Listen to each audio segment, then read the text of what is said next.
My name is Captain Rachel Torres. I'm 38 years old, and I currently serve as the commanding officer of a specialized unit stationed out of Fort Bragg, North Carolina. I've been in the Army for nearly 17 years, and in that time, I've led training operations across Europe, responded to crises in the Middle East, and helped rewrite protocols for field negotiations. But if you ask my family, I'm the woman who probably handles the office printer. That's not a joke. One Thanksgiving, my aunt actually told her neighbor I was the lady in uniform who stamps paperwork. I wish I could say it offended me. But after years of blank stares and awkward questions like, "Wait, they let women lead missions?" I just stopped trying to explain. See, I don't walk around quoting my rank or pinning medals to my chest at family dinners. I don't even talk about what I do unless someone asks, which they rarely do. What I've learned is, when you don't fit into the box people expect for your gender, your job, or your background, they either ignore it or make up their own version of who you are. I don't mind being underestimated. It's actually a useful tool. Let people assume you're just another quiet woman in uniform. They never see you coming when it's time to take command. That's part of why I'm good at my job. I know how to hold power without needing to announce it. So no, I don't handle the printer, and I'm not offended that my cousin once introduced me as kind of like the HR lady, but for soldiers. I just smiled. Because if you really knew what I do, if you saw what I've seen, you'd understand why silence isn't weakness. It's a strategy. Growing up in a family like mine felt like constantly walking into a room where everyone spoke a language I never quite understood. My mother's a pediatric surgeon. My older sister, Danielle, made partner at a Manhattan law firm before she turned 35. At family gatherings, conversations revolved around malpractice lawsuits, corporate acquisitions, and which Ivy League school one of my cousins had just gotten into. When I enlisted at 21, the silence around the dinner table was louder than any argument. My mom asked me if I'd considered nursing instead. My dad muttered something about throwing away potential. Danielle just smiled tightly and asked if I'd joined for the free tuition. They didn't say they were disappointed. They didn't have to. Over the years, I've learned how to navigate birthdays, holidays, and funerals. I smile politely when someone says, "Still doing the military thing?" I nod when my uncle jokes, "At least you've got benefits." Once, at my grandmother's funeral, a second cousin leaned over and whispered, "Isn't it sweet that you stuck with it? Must be so steady." I was in uniform. I'd flown in from an assignment in Germany the night before. They talk around my work like it's a quirky hobby. Something temporary, childish. They ask more questions about Danielle's firm's latest merger than they ever have about any operation I've led. And the worst part is, I stopped expecting them to ask. That's the part that stings, even now. Sometimes I wonder what they see when they look at me. Do they see a soldier? A leader? Or just the little sister who took a different path and never really came back? I've been deployed 6 times. I've written casualty letters. I've led soldiers through villages where you could feel the tension crackle like static. And yet, at Christmas, they still introduce me as Rachel, who works in logistics or something. I don't think they mean to be cruel. I think they're just uncomfortable with not understanding. They don't know how to talk about things that involve danger, sacrifice, or leadership that doesn't come with a briefcase. So they shrink it down into something they can digest, something safe. I used to think I could earn their respect if I just worked harder. Got promoted. Showed up in full dress uniform. But I realized that wasn't the point. They weren't rejecting my job. They were rejecting the version of me that didn't match the blueprint they'd built in their heads. And for a long time, I let that make me feel small. Now, I just nod and change the subject. Not because I don't care, but because I've stopped waiting for them to see me. I see myself clearly enough. That has to be enough. It was my mother's 65th birthday, and the entire family had rented out a private room at a country club in Raleigh. Everyone showed up in cocktail dresses and tailored suits, like they were prepping for a magazine shoot. I arrived straight from base, still in my Class B uniform, polished boots, tucked-in blouse, Name tag aligned. The second I walked in, the music didn't stop, but the conversation at our table dipped. My sister Danielle looked me over like she'd just caught a whiff of something rotting. "What are you wearing, Rachel?" she asked, with a laugh loud enough for the table to hear. I glanced down at my press sleeves, then back at her sequin dress. "It's called a uniform," I said, keeping my tone flat. "Some of us don't get the afternoon off." My uncle chuckled under his breath. Someone else sipped their drink a little faster, and suddenly I was 16 again, walking into a room where I never quite belonged. Danielle leaned toward her husband. "She always did love Halloween." I didn't respond. There's no use wasting ammunition on people who are too self-satisfied to realize they're the ones embarrassing themselves. Instead, I found my seat near the end of the table, across from the kids' corner and next to the kitchen door. While they passed around photos of European vacations and talked about law firm promotions and the newest Tesla, I quietly cut my chicken and kept one eye on the clock. No one asked me how work was going. No one mentioned the commendation I'd received last month. But when the waiter asked if anyone had a military discount, all heads turned to me. That's how it always went. I was useful when it meant saving money on dinner or moving furniture. But anything more complicated than that made people shift in their chairs. I used to try harder, wear something more feminine, bring a bottle of wine, and laugh at the right moments. These days, I don't bother. Danielle clinked her glass and stood to give a toast. She called my mom the strongest woman we know. I almost laughed. Not because my mom isn't strong. She is. But hearing those words come from a woman who once told me I'd never find a husband with that kind of job felt like irony on a silver tray. I sat there, hands folded, surrounded by people who shared my blood but never understood the life I chose. And I realized, again, how lonely it is to be the only person in a room who knows what it feels like to carry the weight of a mission, not the weight of a designer purse. I was halfway through my second glass of iced tea when someone finally asked the question. It was my cousin Leah's new boyfriend, a finance guy with gelled hair and too much confidence. He leaned across the table, all smiles, and said, "So Rachel, what do you actually do in the Army?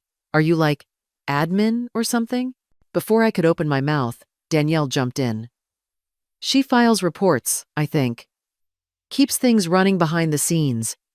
You know, important in its own way." The table erupted in laughter. Someone added, "Oh, she's the paperwork ninja." Another chimed in, "Hey, someone's got to refill the toner." I sat there, trying not to let the heat rise to my face.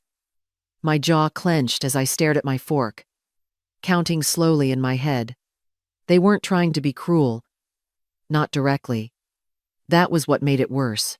The way they could reduce everything I've done to a punchline without even blinking. Danielle patted my hand like she was doing me a favor. "We're just teasing, Rach, come on, it's a party."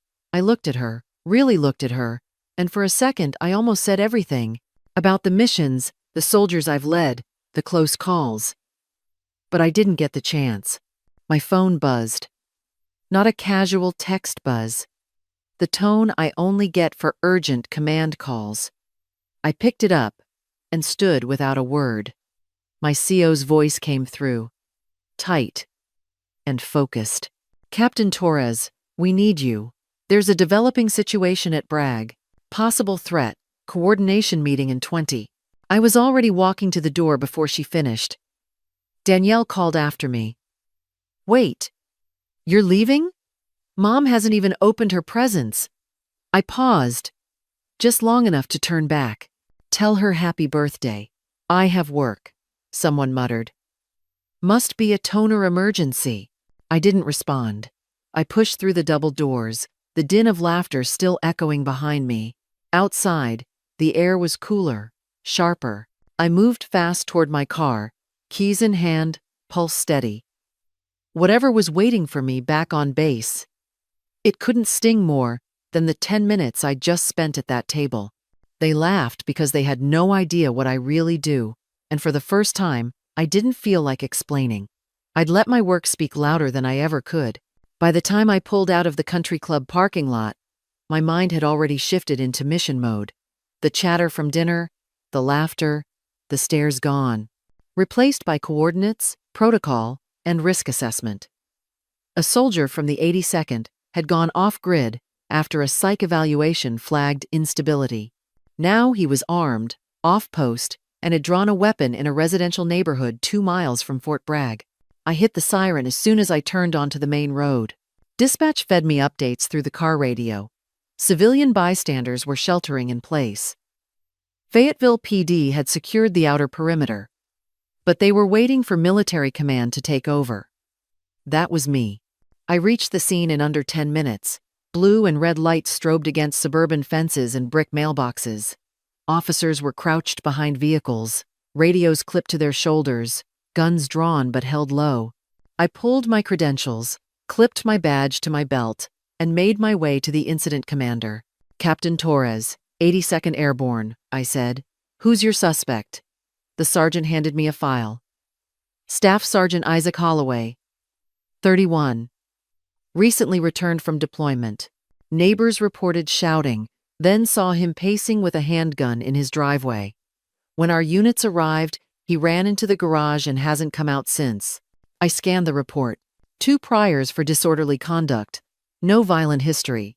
But stress fractures like his don't come from nowhere. I keyed my radio. "Secure outer perimeter. Evacuate surrounding homes quietly. No sudden movement. I want this to end clean." The officers nodded. I could feel their relief when I took control. Nothing calms chaos like someone who doesn't flinch. I stepped behind a parked patrol car, eyes locked on the single-story house. The garage door was shut. No light inside. "Does he have family there?" I asked. The sergeant shook his head. "Lives alone. Divorced last year. No kids." I made a decision. "I'm going in close. Establish contact. Get me a bullhorn and body cam." I approached the driveway slowly. Vest on. Weapon holstered. I didn't need to flash power. I needed to reach him. "Holloway," I called out, voice steady. "It's Captain Torres. I'm with the 82nd. You know me. We trained at Bragg. I'm not here to judge you. I'm here because I know what it feels like when everything spins too fast and no one seems to notice." There was a beat, then a crash inside the garage. Something hit metal. I kept talking, low and calm. "You've given years of your life to this country. That matters. But now it's time for someone to be here for you. Whatever's happened, we can fix it. But not if you stay in there with that weapon. You know that's not who you are." No one listens until you're dangerous," he muttered from the other side. His voice carried pain, not rage. I let a moment pass, then answered, "I'm listening now, and so are a dozen cops outside who don't want this to end badly. But they won't wait forever. You remember Afghanistan? 3rd Rotation, FOB Chapman. I saw you there. You always kept your cool." He hesitated. "That was a long time ago. Not long enough to forget who you are," I replied. "You're still that man. You just need help getting back." A beat, then a loud clatter inside. The unmistakable sound of metal hitting concrete. My hand moved instinctively toward my sidearm, but I held back. Seconds later, the side door cracked open, and there he was, pale, tired, weapon on the ground behind him. I raised both hands. "You're doing the right thing, Holloway. No sudden moves. Just walk out slowly." He nodded, eyes wet, hands raised chest, high. I stepped forward, reached for his arm, and nodded to the medics waiting behind me. "We've got you," I said quietly. "You're going to be okay."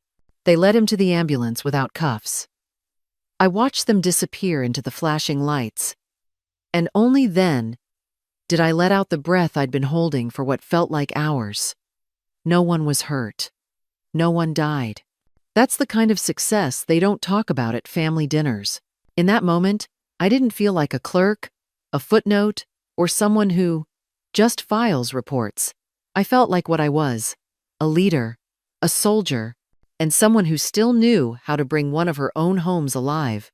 Back at Fort Bragg, the debrief was quiet and efficient. I filled out my incident report, answered a few questions, and left the ops center just before sunrise. My boots felt heavier than usual, but there was a calm in my chest I hadn't felt in a while. By noon, word had already traveled. A memo from the Department of Defense hit my inbox, commending the peaceful resolution and highlighting the importance of field leadership in crisis scenarios. Someone from the Joint Chiefs Office called later that week, asking if I'd be willing to speak at an upcoming leadership summit in D.C. I said yes, not because I wanted the spotlight, but because I believed in the message. Those calm heads, quiet strength, and listening could do more than firepower ever could. Military Times picked up the story a week later, and the base newsletter ran a short feature titled, "The Calm Within the Storm." My team left a handwritten note on my desk. Just 3 words. "We saw you." I folded it up and slid it behind my badge in my wallet. I didn't need awards. I didn't need speeches. That one line meant more than anything in print. The soldier I talked down, Holloway, was transferred to a military treatment facility. Last I heard, he was responding well to therapy. Sometimes I think about him, not the standoff, but the way his voice cracked when he said no one was listening. I don't ever want to forget that. Recognition came from places that used to overlook women like me. And yet, none of it changed who I was when I put on that uniform each morning. What changed was how I saw myself when I took it off. I wasn't just surviving in silence anymore. I had finally been heard. Dinner the following Sunday felt like walking into a room where everyone had just remembered something important about you but didn't quite know how to say it. The table looked the same: roast chicken, salad, and the usual wine glasses. But there was a different kind of quiet in the air. I sat down next to my younger brother, Marcus, who was scrolling on his phone like he always did. Then he froze. "Wait," he said, turning the screen to me. "Captain Torres? That was you?" I glanced down. It was the article from Military Times, the photo of me outside that garage. My full name is in bold. My mother looked up from her plate. My father paused mid-bite. Even my sister, who usually had something to say about everything, stayed quiet. I nodded slowly. "Yeah, that was me." Marcus blinked. "You never said anything." "Didn't think anyone cared," I said. Not bitter, just honest. The silence that followed wasn't cold. It was heavy, thoughtful, like the air before a storm breaks. My father cleared his throat. "You handled yourself well." It was the closest thing to a compliment I'd ever heard from him. My mother murmured, "I didn't know you did all that." She didn't finish the sentence. She didn't have to. For the first time in years, no one asked if I planned to get a real job. No one joked about me, just filing reports. They just looked at me like they were seeing someone entirely new, or maybe someone they should have seen all along. I didn't say much that night. I didn't need to. The shift had started. Quiet, subtle, but real.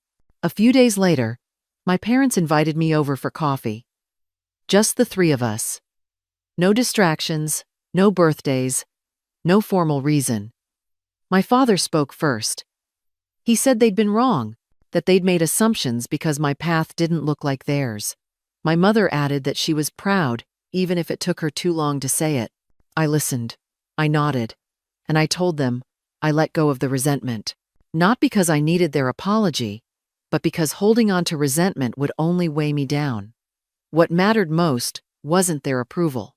It was knowing that I had spent my life doing something that mattered, something that aligned with who I truly was. I never needed their applause. I needed my own quiet sense of purpose, the kind that doesn't need to be explained or celebrated at dinner tables. Some people count success in titles and trophies. I count it in the lives I helped protect, the moments I stayed calm when it mattered most, and the soldiers I brought home safe. I stood to leave. My father looked up and said, "Thank you for your service." I smiled, because finally, those words didn't feel distant or hollow. They felt earned. And I walked out of their house, not angry, not sad, just sure. Sure of the life I chose. and the woman I'd become.